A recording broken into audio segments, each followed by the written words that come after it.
2015 gue saking miskinnya gue pada waktu itu, gue makan Indomie itu gue bagi dua guys. Pagi gue makan setengah, terus siangan jam 2 gitu gue makan lagi setengah gitu. Nah malamnya gue makan lagi satu bungkus Indomie rebus. Itu kuahnya kan masih panas itu gue pakein nasi kerak. Gue kayak diajak ngobrol gitu sama Allah. Yakin mau mundur, yakin nih mau mundur gitu. Mi, jalan gue bilang. Korban jangan mundur gue bilang. Karena memang udah gue niatin dan Allah kasih hambatan di depan.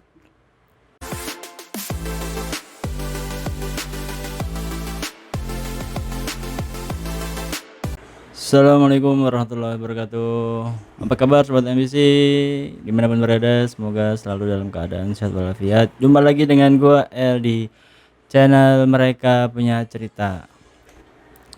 Oke, di video kali ini gue mau cerita tentang pengalaman gue pribadi. Sebenarnya cerita ini mau gue posting besok di eh, sebelum atau setelah Idul Adha guys. Cuman akhirnya gue videoin sekarang, mau gue posting deket-deket ini karena gue harap dari video ini bisa memberikan inspirasi buat kalian yang nonton lah ya. Mudah-mudahan bisa ikut berbagi amalan ini gitu.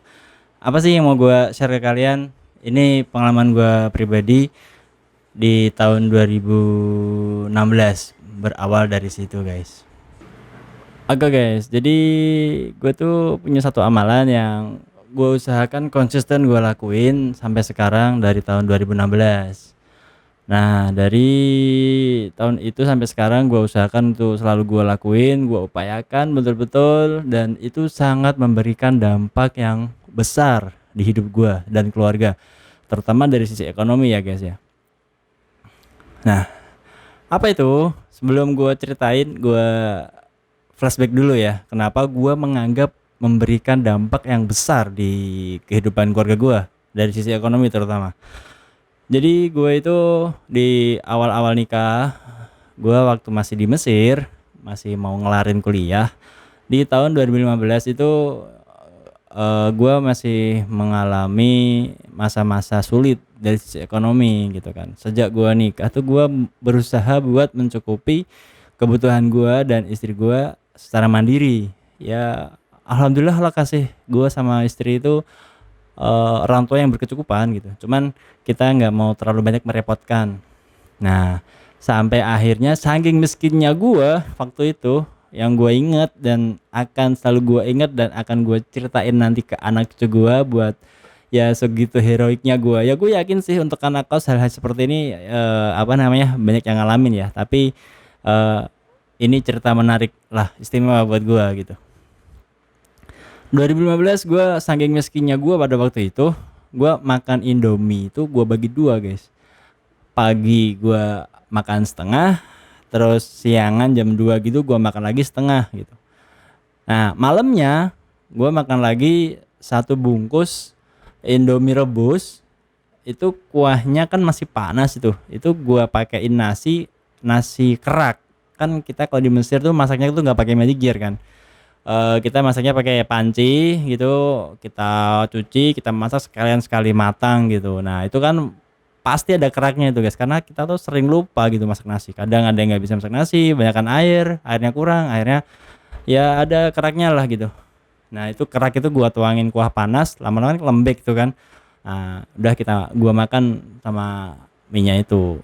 Ya gua sangat bersyukur, gua nikmatin itu, gua nggak ada rasa ngeluh atau apa, ya udah gitu aja, karena emang terbiasa dari pondok. Emang gua kan anak pondok yang termasuknya itu ya sering di kondisi dengan apa ya, kalau istilahnya konaah gitu ya, ya apa yang ada ya sudah disyukuri gitu. Jadi kondisi itu pun nggak sampai buat gua harus sedih atau gimana lah. Cuman emang eh itu momen yang gue ingat gitu.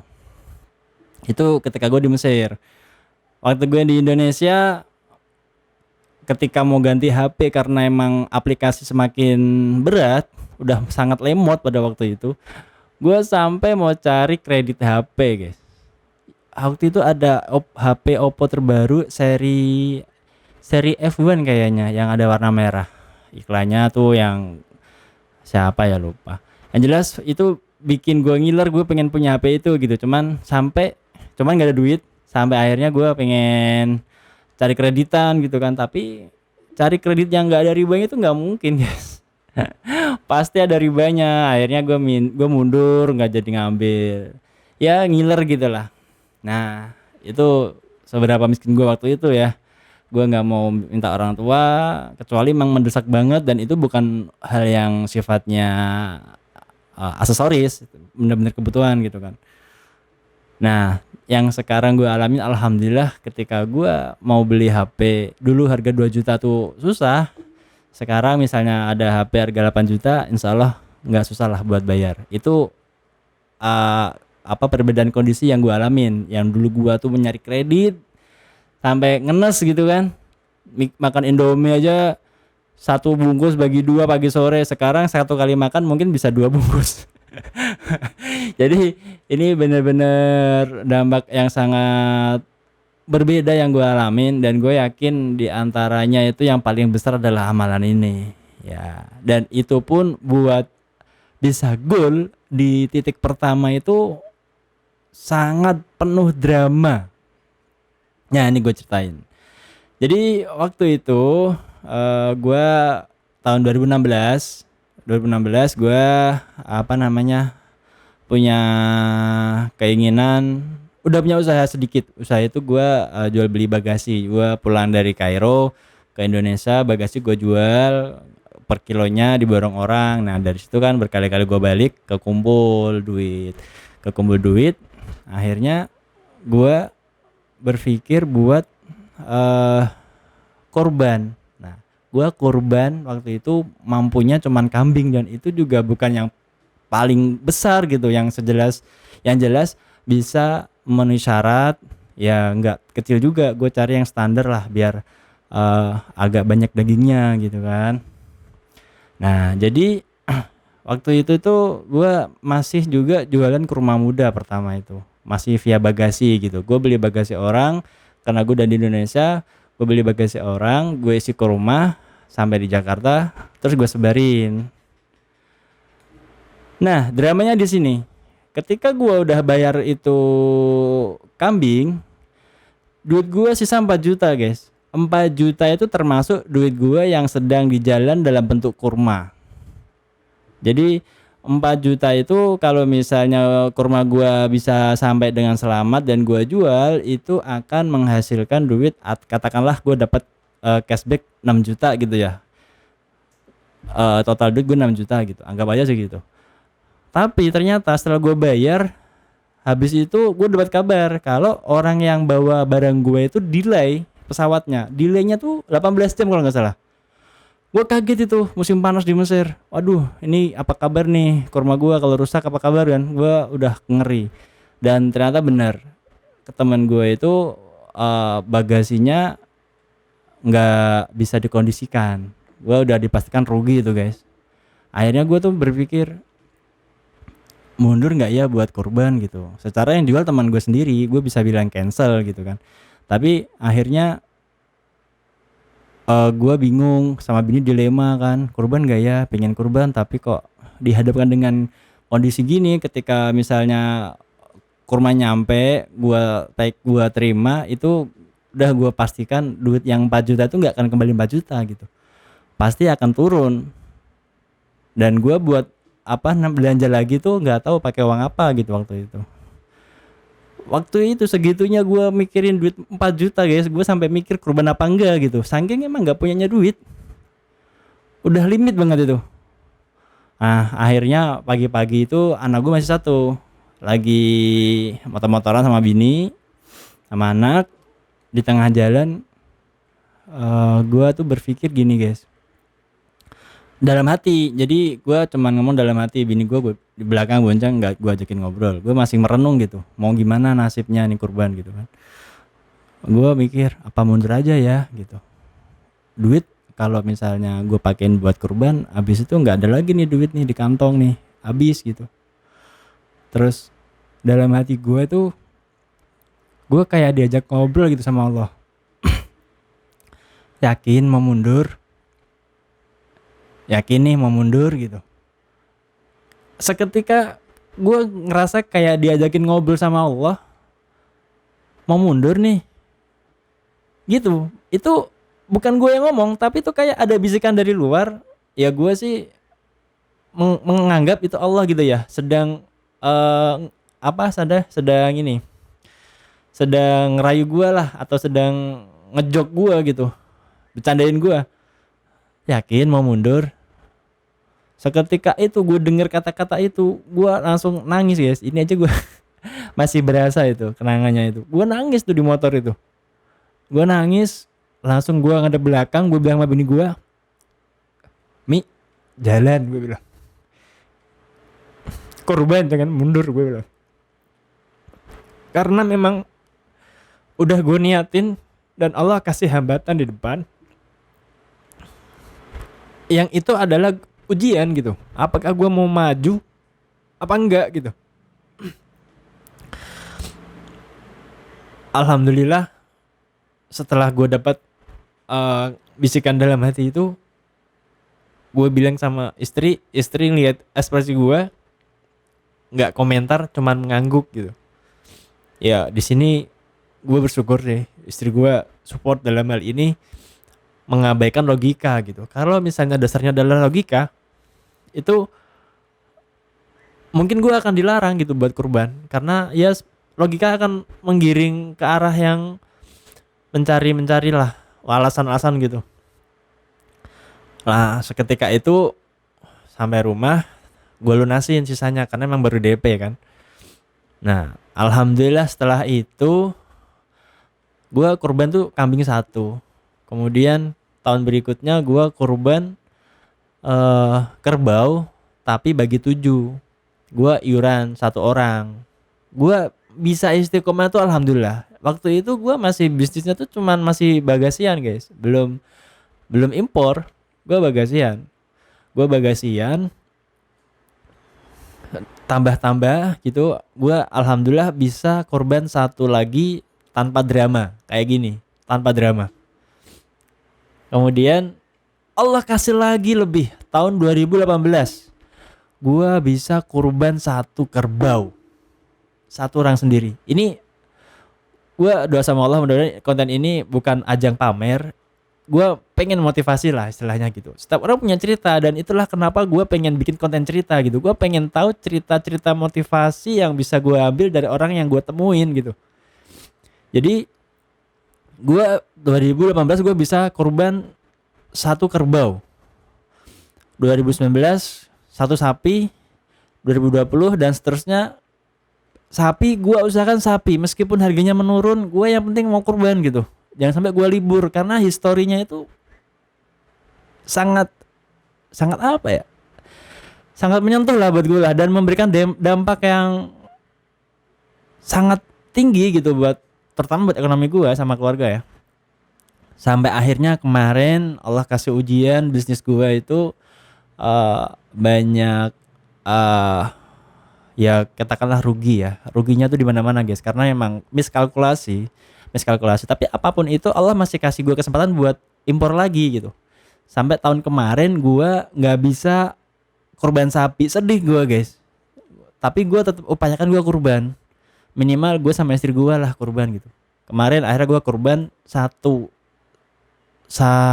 kambing, 1 kambing. Ya nggak yang gede juga, yang penting gue nggak mau absen gitu. Wajib, gue kurban wajib nih. Ibarat kata ini balas budi gue kepada Allah gitu kan. Nah sampai akhirnya tahun ini gue seneng banget di masa-masa gue menjelang berdiri setelah kemarin jatuh itu, gue bisa lagi beli sapi. Masih yang murah, cuma 15 juta. Cuman gue nggak pengen absen gitu. Ya alhamdulillah Allah kasih apa ya, kasih dampak yang sangat tinggi gitu. Karena memang apa ya, ya karena dampaknya tuh sangat gede lah guys. Jadi itu nggak pengen gue absen gitu. Ya ini gue harap cerita ini bisa jadi motivasi kalian kalau misalnya kalian tulus ikhlas ibadah, itu Allah akan kasih yang terbaik lah. Apalagi kalau kalian ngebelanjain duit itu di jalan Allah. Ya banyak cara, nggak harus kurban, banyak cara guys. Itu Allah akan kasih. Ya memang kadang tuh orang kalau misalnya pakai logika berat gitu buat sedekah, ya itu kan ada halangan lah. Kayak misalnya ada orang ngemis gitu kan di lampu merah gitu. Meskipun ada peraturan daerah yang mengatakan dilarang memberikan uang ke pengemis di lampu merah karena banyak hal yang dikhawatirkan. Gue bukan nggak setuju, ya silakan, itu peraturan untuk menertibkan gitu. Cuma ketika kita sedekah ke mereka, itu nggak mungkin dong Allah nggak catat sebagai kebaikan, pasti akan dicatat sebagai kebaikan gitu. Sampai pada akhirnya nih gue cerita satu lagi nih, gue ketemu satu orang yang waktu itu apa namanya, singkatnya gue kasih dia sedikit lah sedekah gitu. Terus ketemu lagi nih besoknya, gue kasih lagi. Itu gue yang kedua kali ngasih itu gue lagi di jalan naik mobil sama keluarga mau ke Simpang 5 ngajak anak-anak mainan kan ke alun-alun. Malam minggu ceritanya guys. Itu ketika gue ngasih, orang tua gue sempat negur, hati-hati ntar dilaporin ke pemerintah gitu. Ya orang tua gue gue sih nggak nyalain beliau ya. Gue nggak nyalain beliau karena emang ada peraturannya kan. Gue bilang gini, ya udah Mi nggak apa-apa. Insya Allah dari sini nih nanti kita akan dimudahkan urusannya. Akhirnya gue nyampe di Simpang 5 tuh penuh guys malam minggu. Penuh, nggak dapat tempat parkir. Gue muter satu kali, ya kan? Nggak dapat tempat parkir. Gue udah pelan-pelan nyari pinggir-pinggir, nggak dapat tempat parkir. Sampai akhirnya anak gue nggak bisa gue ajak pulang, tetap nangis gitu, pengen turun. Gue pakai tadi itu sedekah gue tawasul sama Allah. Ya Allah, hamba tawasul kepadamu dari amal soleh hamba yang barusan saya pakai sedekah ke orang, tolong berikan tempat parkir buat saya. Dan itu gue bilang sama orang semua di mobil, nih tadi kan kita sedekah nih, sekarang pakai buat tawasul, dapat parkir. Gue muter lagi, setengah kali muter dapat parkir guys, dapat parkir. Ada apa namanya, lahan bukaan baru gitu depan hotel, yang jelas gue bisa parkir aja. Nah poinnya adalah jangan katakan kebetulan, nggak ada yang kebetulan di dunia ini, semua sudah Allah takdirkan. Yang jelas apa ya, poin gue adalah yang mau gue sampaikan tuh nggak ada yang sia-sia gitu.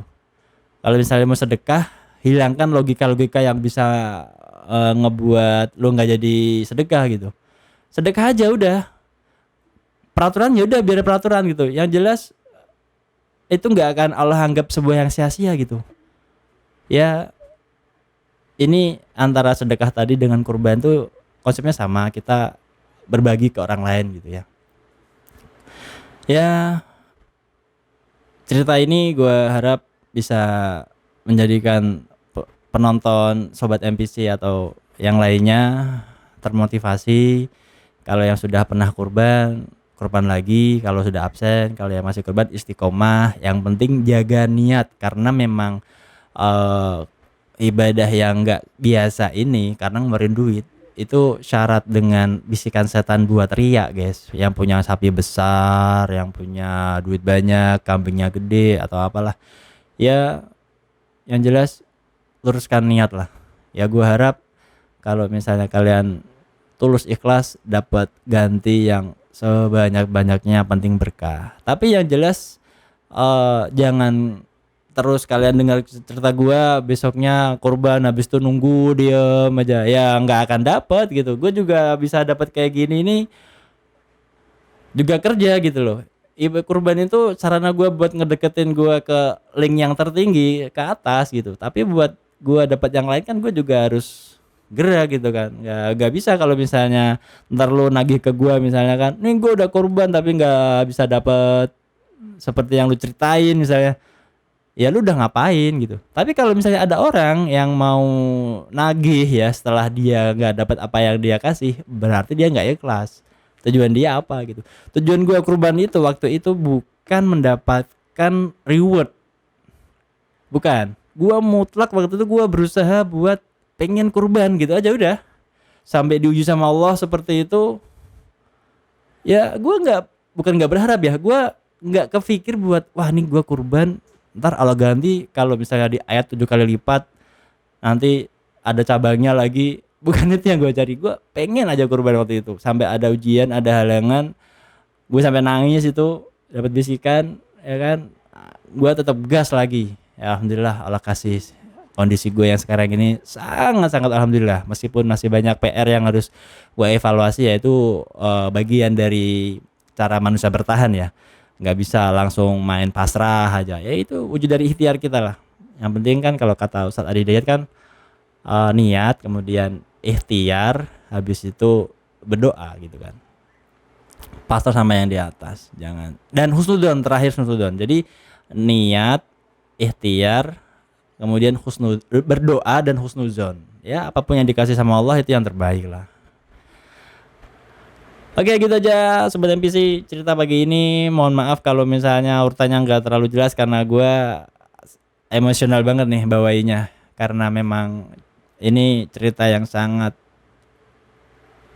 epic bagi gue lah gitu ya. Oke, jumpa lagi di video berikutnya. Wassalamualaikum warahmatullahi wabarakatuh.